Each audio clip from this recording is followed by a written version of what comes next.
Well, look, I voted to leave because, it sounded amazing. More trade, taking back our country, having a better NHS.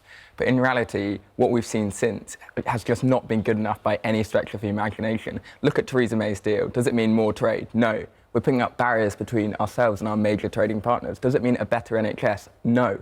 A record number of EU nurses and doctors have left this country since the referendum. Are we taking back control of our laws even? No, we're going to be following European laws for the next 2 years, and probably even longer after that, because Theresa May says that it's good to copy some European law. So we're not even taking back control. There's so no do you reason think to it would leave be Europe. instant then? Because some of those things you mentioned, I mean, Philip Hammond, the Chancellor last night, was saying, yes, there will be some money coming from Brexit for the NHS, the money that we were giving to the EU. We will be able to keep some of that, not as much as maybe was apparent with the 350 million on the side of that bus. And other things we don't know about yet, do we? We don't know about the trade deals yet. If we do more trade with Ireland than we do with China, no fantastic trade deal with China can displace the fact that we're putting disruption at the Irish border. So did you just not know about those arguments beforehand? I don't think I knew about them at all, to be honest with you, and I'm really sorry about that because I really regret the fact that I did vote leave. Our poll shows that 53% of people would now choose to remain rather than leave the EU. What's your reaction to what Will said and also what our poll this morning? Well, I think the issues were debated very fully ad nauseam. A lot of people said during the referendum itself, all the issues that have been mentioned by Will. Following the referendum, there was a general election and 80% of MPs were elected under a ticket which agreed to support the referendum result. Since then, we've triggered Article 50 and almost all MPs voted in favour of Article 50. And even when there was a proposal for an amendment a few months ago to include to stay in the customs union and the single market, it was overwhelmingly rejected by the Parliament. The prospects are fantastic on leaving the EU.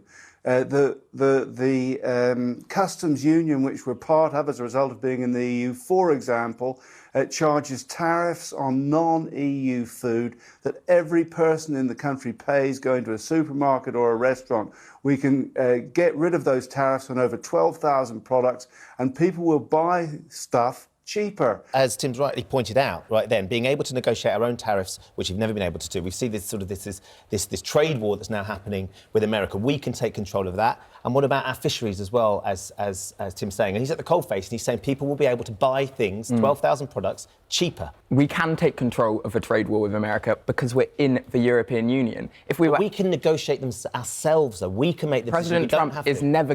We're living in a dream world if we think President Trump is going to give us a sweet deal. It's never going to happen. The only way you stand up to bullies in the world is you have to stand up with them together with your allies in Europe. But now I think a lot of people in the country are fed up about people who do not realise that the case for leaving has been, to be honest, kind of dismantled because more and more events day by day are happening which weaken the case for leaving. Take Airbus today, that's 14,000 jobs. That's 110,000 jobs when you include the supply chain. That's 1.7 billion they contribute to the British taxpayer. That's around a fifth of the money that we pay to the EU, which is supposedly the Brexit dividend, which is coming back. So please explain to me, Tim, how on earth, when all these companies are leaving and not going to be investing in this country, we're going to have more money after Brexit?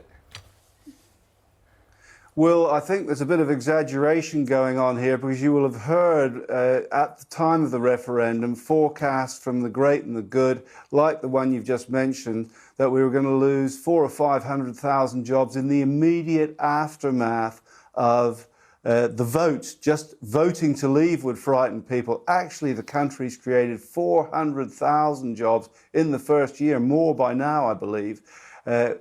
Household incomes, in spite of the gloom, are at record highs. We were told essentially Project Fear, but now events have vindicated to a certain extent that I don't feel Project Fear anymore. I just feel fear. That's just not true. I mean, OK, great work, Tim. Well, but look, The real truth of the matter is that I do not trust politicians who are showing no leadership on this issue whatsoever. Tim's actually right. Parliament is going ahead with this, and I'm really worried about that fact. What we have to do ultimately is take the responsibility to solve this situation ourselves. Normal, regular, decent people need to stand up and say that this is a complete mess. You have to admit that it's been much more complicated and more convoluted, even than I'd imagine, and you're a very experienced and very successful businessman, but even than I'd imagine that you thought it was going to be.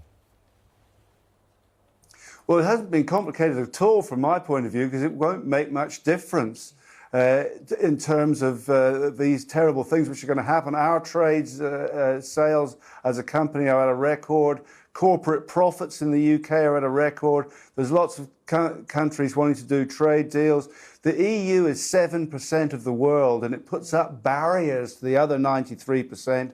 We can trade with the other 93% without the customs union tariffs, which make goods expensive. When Will goes to the shop after this programme, he's paying more because of the EU. So don't worry, Will, we'll be fine. There you go. There That's you the go. message we'll leave it. I'm not sure Will will believe it, but Tim, we do appreciate you joining us this morning.